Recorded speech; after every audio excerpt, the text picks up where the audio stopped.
तुझ्या परवानगीशिवाय मी कुठलाही बिग डिसिजन घेणार नाही. अगदी मोबाईल खरेदी करायचा असेल तरी मी तुला विचारेन. आजच्या दिवशी मी तुला वचन देतो की शॉपिंगला गेल्यानंतर लवकर चल असं मी कधीच म्हणणार नाही. आजच्या दिवशी आणखीन 2 वचन आहेत. आजच्या दिवशी मी तुला वचन देतो की भांडण जरी झालं तरीही शेवटी मी हेच म्हणेन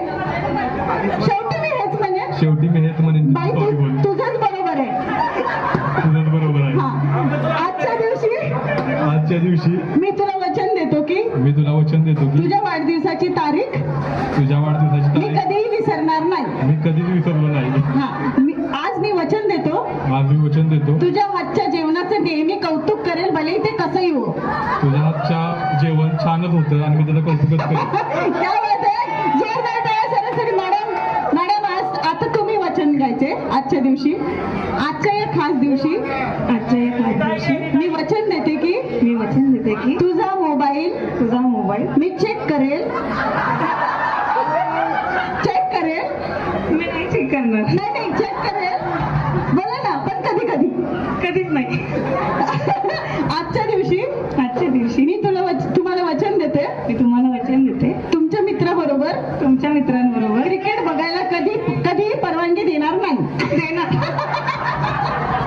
आजच्या दिवशी मी तुम्हाला वचन देते की तुम्ही उशिरा घरी आलात मी कधी रागावणार नाही. मी रागवणार.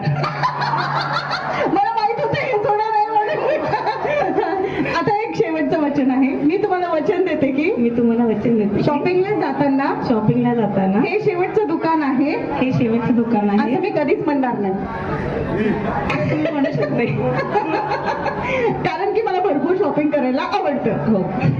जोरदार टाळ्या दोघांसाठी आणि तुमच्या पुढच्या आयुष्यासाठी तुमच्या मित्र परिवार आणि उपस्थित सगळे पाहुणे आणि आमच्याकडून भरपूर शुभेच्छा. तुमचं प्रेम असंच वाढत जावं आणि तुमच्या आयुष्याला रंग भरून यावे असंच आज आम्ही तुम्हाला सगळे शुभेच्छा देतो.